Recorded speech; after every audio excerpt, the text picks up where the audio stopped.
Kisah nyata ini mengangkat cinta segitiga yang rumit dan menyayat hati. Seorang ART bernama Yuli hanya ingin bekerja untuk menghidupi keluarganya.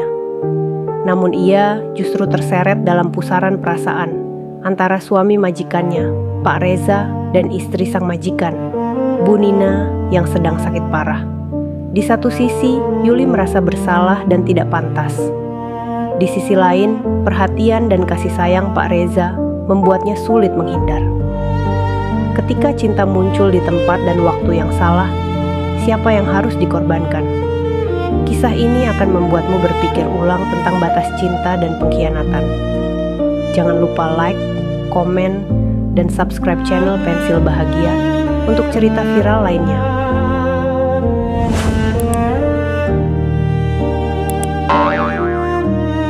Namaku Yuli, 25 tahun. Aku berasal dari Karawang dan bekerja sebagai asisten rumah tangga di rumah keluarga Pak Reza dan Bu Nina di Bekasi. Saat pertama kali aku masuk ke rumah itu, aku diberi satu peringatan oleh tetangga sekitar. Istri majikanmu sakit keras dan suaminya orang baik, tapi jangan sampai kamu jadi alasan keretakan mereka. Waktu itu aku hanya tersenyum, merasa tak mungkin terlibat sejauh itu. Aku salah besar. Bu Nina mengidap kanker stadium lanjut. Ia lebih sering terbaring di kamar, tubuhnya lemah, nafasnya pendek-pendek. Tapi ia masih berusaha tersenyum setiap aku bantu menyuapi atau membersihkan badannya. Pak Reza, Dok, seorang suami yang setia. Ia hampir tak pernah keluar rumah kecuali untuk ke apotek dan kerja sebentar. Setiap malam ia duduk di samping Bu Nina, menggenggam tangannya.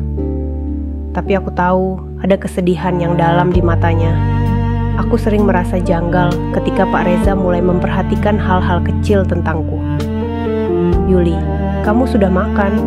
Jangan kerja terlalu capek, nanti sakit. Bahkan mulai membawakanku martabak atau jus saat ia pulang. Awalnya kupikir itu hanya rasa terima kasih. Tapi suatu hari, saat kami membersihkan gudang berdua, tangannya tak sengaja menyentuh tanganku dan tidak segera melepaskannya. Matanya menatapku, bukan seperti majikan, tapi seperti pria yang kesepian.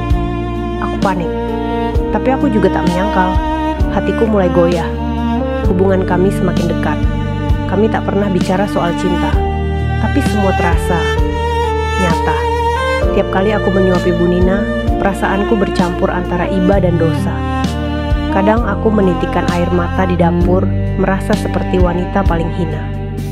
Bu Nina tetap baik padaku, bahkan pernah berkata, "Kalau aku mati nanti, aku ingin kamu tetap tinggal di sini. Kamu sudah seperti keluarga." Perkataannya menamparku, tapi juga membuatku semakin tak bisa pergi. Satu malam, Bu Nina harus dilarikan ke rumah sakit. Aku dan Pak Reza menunggu di ruang tunggu. Ia duduk di sampingku, menggenggam tanganku erat. Aku takut kehilangan dia, tapi aku juga takut kehilangan kamu, Yul. Aku menoleh, terdiam. Ia mencium punggung tanganku dengan pelan. Air mataku jatuh. Malam itu, aku tahu, aku juga telah jatuh cinta.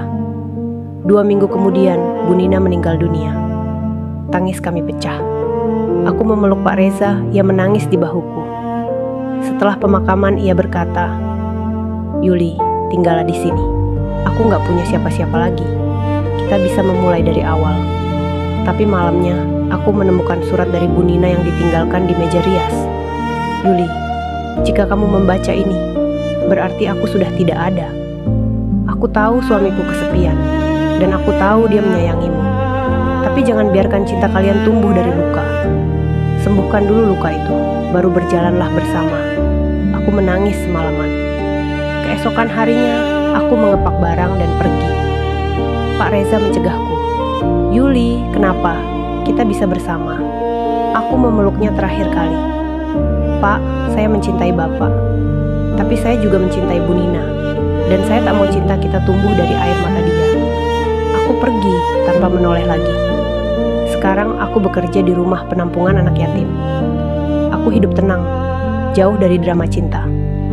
Kadang aku masih menulis surat untuk Pak Reza, meski tak pernah kukirim. Minggu lalu, aku menerima undangan pernikahan. nama mempelai pria. Reza Arya, mempelai wanita. Dokter relawan panti asuhan yang dulu ku kenal. Aku tersenyum. Mungkin ia sudah sembuh. Aku pun sudah sembuh. Dari cinta yang tak seharusnya, tapi pernah nyata.